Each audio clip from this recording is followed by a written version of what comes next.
Kain. Tayong lahat.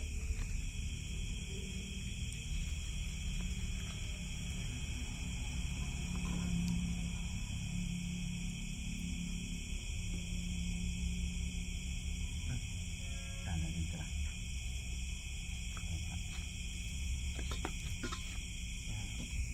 Ito ang aming tanghalian.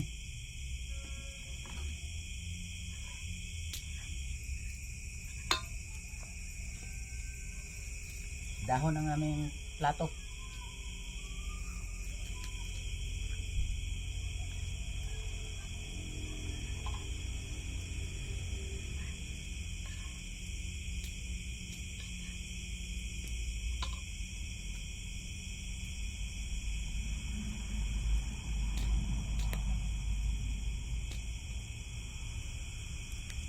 Picnic ito sa gabi.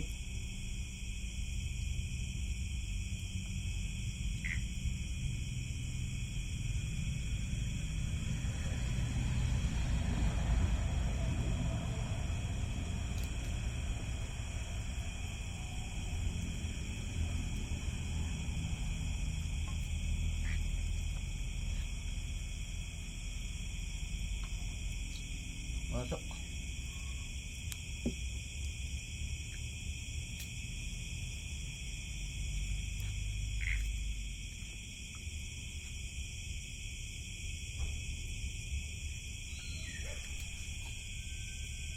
Ganito lang ka simple ang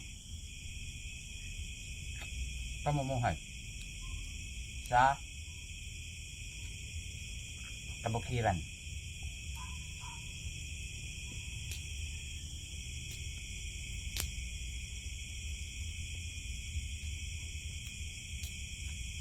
Kailangan talaga mayroong apoy para hindi lalapit ng mga ahas.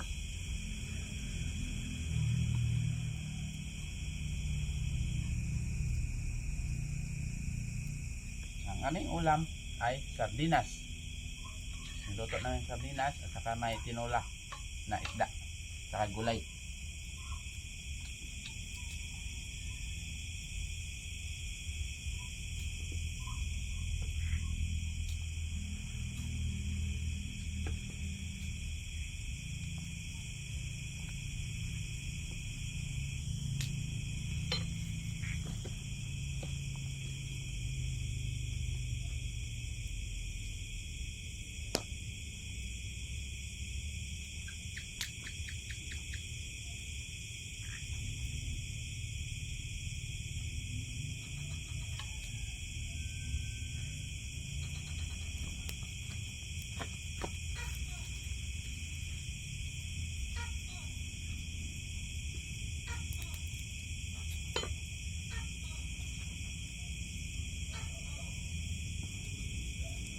Noong unang panahon, ang aming lolo at lola doon sa bukere nila, sa kanilang sakahan, naglinis sila sa bundok kasi tatamnan nila ng kamuti at saka iba pang mga pananim.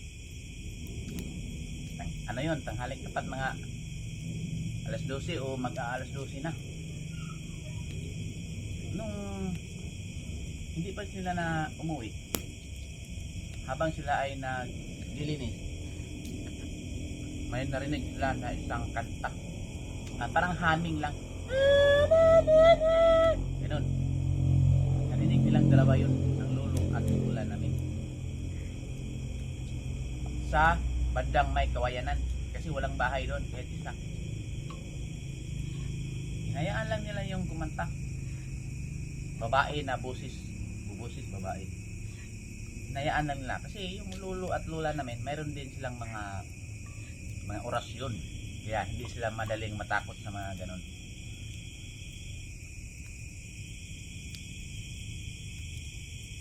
Ano na kaya sa gabi sa lugar na yun, sa may kawayanan?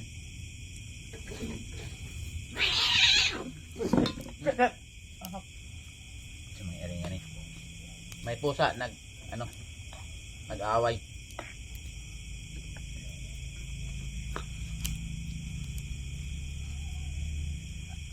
Katapos nun, kinatatakutan na ang kawayanan na yun, na hanggang ngayon ay nandoon pa. Buhay na buhay.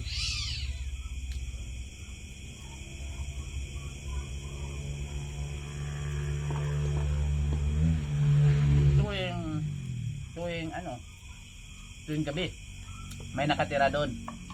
Gumawa sila ng maliit na kubo, ganito lang, maliit na kubo. Maliit. Tapos,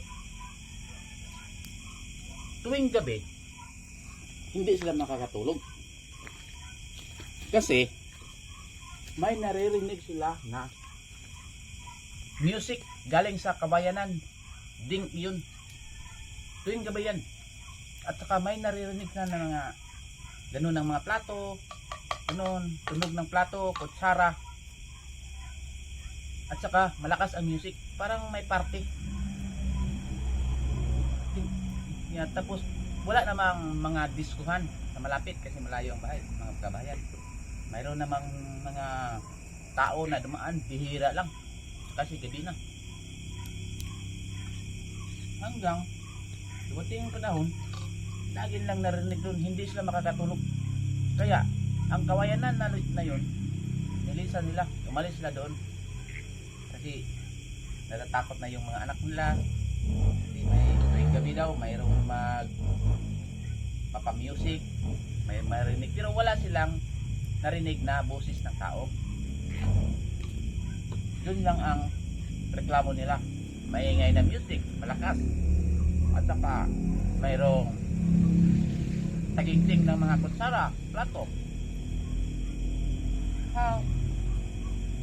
Matagal din nilang tiniis yun, pero di kalaunan, umalis na sila sa lugar na yun kasi istorbo sa kanila.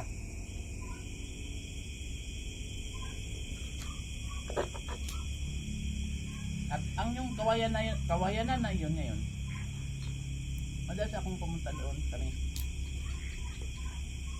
doon ako minsan video. At may isa pang nakita doon sa bandang may kawayanan din, may kapre sa may sampalok, punong sampalok, may kapre. Yung lugar na yon, mula pa yan noon hanggang ngayon ay kinatatakutan, lalo na sa mga bata tuwing gabi.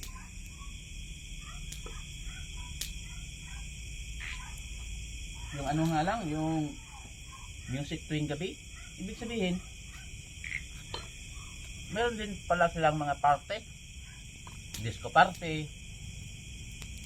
Kasi kinabukasan nagtanong-tanong sila sa mga kabahayan doon sa malayo banda, wala naman daw disco kagabi, sabi nila, pero may music. At sapa yung taginting ng plato at saka mga pinggan, kapag malayo yun, hindi nila maririnig. Ibig sabihin, yung mga tunog na yun ng kutsara at plato ay nandoon lang sa malapit sa kanila, yung kawayanan na yun. Kasi magkaharap lang yung bahay nila, bahay kubo at saka kawayanan. Yun na yan ang lula at lula namin. At pa yung isa, yung mga tao na nakarinig ng music, huli na yun, huli na.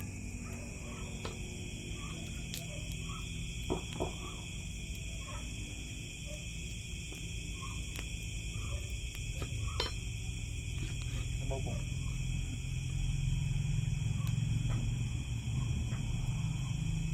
Nakatakot ang lugar na yun. Napakatulis daw ang huni ng babae. Iwan ko, hindi ko rin natanong sa kanila kung anong tono, rock ba o love song o ang mga kanta. Hindi ko natanong sa lolo at lola namin kasi wala na yung lolo at lola namin, patay na sila.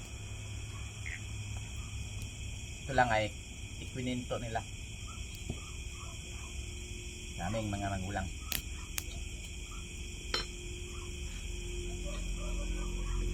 Kaya yung lugar na yon, gustong gusto kong puntahan. Lagi akong pumunta doon kasi doon daw mayroong nagpapakita, may naririnig ka, maririnig ka. Gustong gusto kong puntahan because I enjoy being scared. Wala naman akong napansin doon.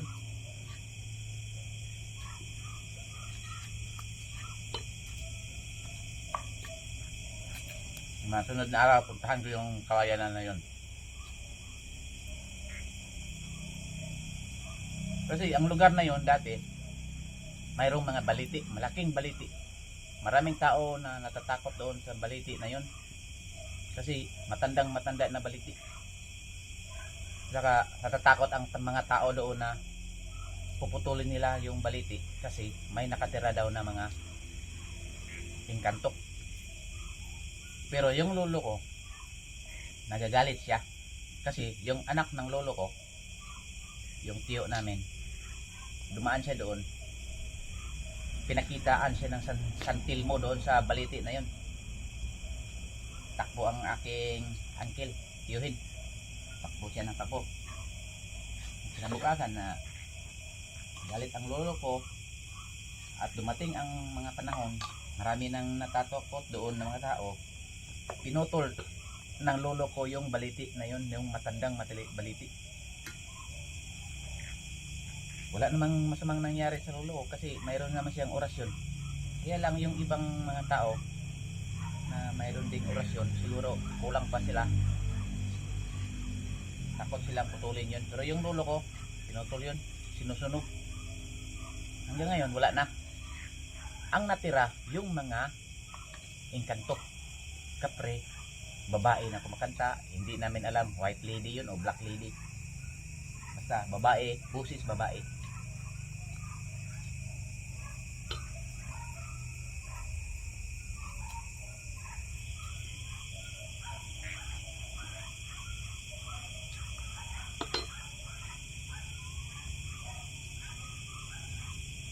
Kwento-kwento lang kami ngayon dito, pero naubos na pala yung kanin namin. Hindi namin napansin. Ubos na.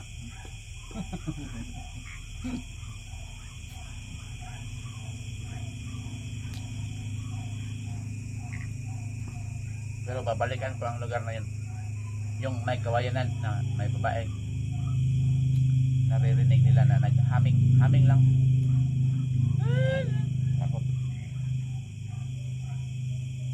Pero marami din dumadaan doon na hindi naman natatakot.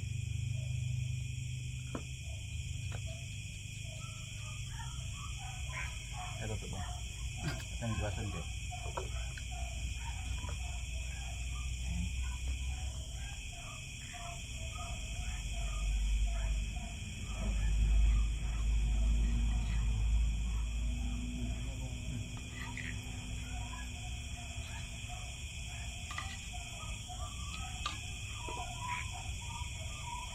Yun lang ang maibahagi ko sa inyo ngayong gabi.